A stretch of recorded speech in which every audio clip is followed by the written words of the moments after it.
Hello dear students, good morning. और कैसे हैं आप लोग? मस्त होंगे, है ना? तो हेडिंग लिख लो या आप लोग, फंक्शनल आइसोमर। हेडिंग लिख लो आप लोग, functional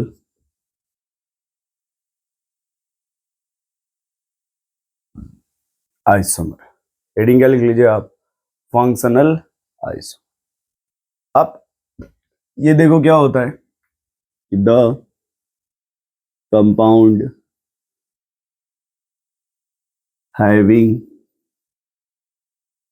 same molecular formula, same molecular formula but different in type of functional group, difference in type of functional group, यही है are called as functional isomer। इसी को क्या बोला जाएगा? Functional isomer. अब देखिए इसमें बोला गया भाई कि कोई भी कंपाउंड जिसमें मॉलिक्यूलर फार्मूला क्या होना चाहिए? सेम। डिफरेंस किसमें होना चाहिए? Type of functional group. अब देखिए कैसे टाइप पता कर लेंगे। जैसे ये CH3 CH2 OH। अब दूसरा इसका एग्जांपल CH3O CH3। ठीक है, तो सबसे पहले आप चेक करोगे मॉलिक्यूलर फार्मूला। क्या चेक करोगे? दोनों का मॉलिक्यूलर। अब मॉलिक्यूलर फार्मूला क्या आएगा? C2H6O, C2H6। मॉलिक्यूलर फार्मूला के बाद आप इसमें चेक करोगे फंक्शनल ग्रुप। इसमें जो है वो OH और इसमें जो वो ऑक्सीजन। जब OH होगा तो इसका जो नाम होता है उसको एल्कोहल बोलते हैं, और जब ऐसे होगा तो इसका नाम ईथर होता है और ये एल्कोहल होता है। तो देखो यहाँ पे दोनों के दोनों, ये OH है तो क्या है? ये बाईवैलेंट ऑक्सीजन है। OH होगा तो एल्कोहल बोलेंगे, बाईवैलेंट होगा तो ईथर बोलेंगे। ये आपस में कौन सा आइसोमर हो जाएगा? Functional isomer. ये आपस में क्या हो जाएगा? Functional isomer. वैसे ही अगला सवाल देखो, CH2 डबल बॉन्ड CH।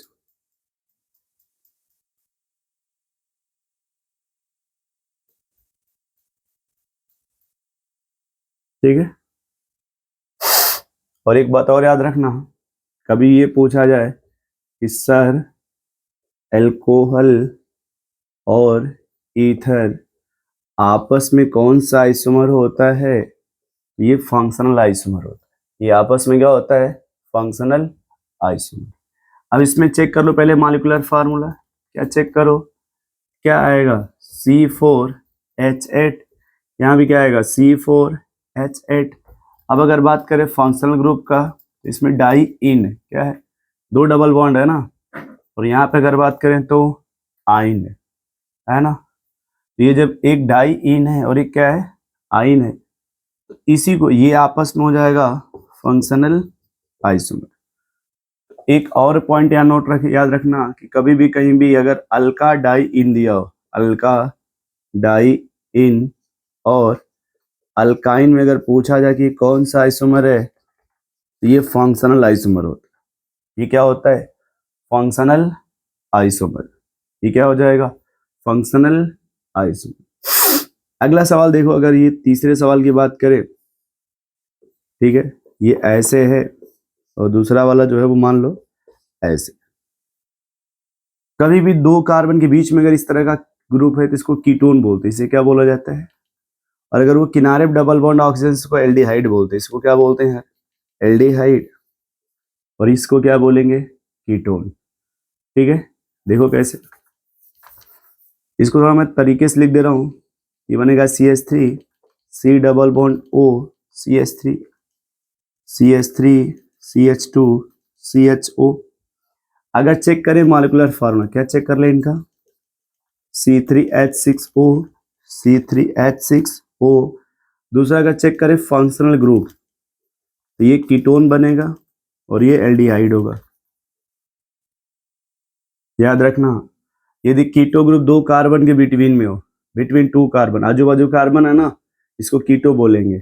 और कीटो की एक साइड कार्बन एक साइड H हो तो इसको एल्डिहाइड बोलते हैं। इसको क्या बोलते हैं, एल्डिहाइड। तो कीटोन और एल्डिहाइड आपस में कौन सा आइसोमर होता है, अब कोई बोलेगा सर कौन सा आइसोमर है, ठीक है, तो इसको बोल देंगे आप कि सर यहाँ आप देखो, जैसे यहाँ पे मान लो यहाँ जो फंक्शनल ग्रुप है वो है C डबल बॉन्ड O, और यहाँ पे मान लो जो फंक्शनल ग्रुप है वो C डबल बॉन्ड OH, तो इसको कीटोन बोलते हैं। इसे क्या बोलते हैं भाई, कीटोन। इसको एल्डिहाइड बोलते हैं, क्या बोलते हैं, एल्डिहाइड। कीटोन और एल्डिहाइड भी आपस में, भी एक पॉइंट लिख लेना आप इसमें, तीसरा पॉइंट, कीटोन और अगर कहीं पे एल्डिहाइड मिल जाए तो सर जी ये आपस में फंक्शनल आइसोमर होगा। ये आपस में क्या हो जाएगा, फंक्शनल आइसोमर।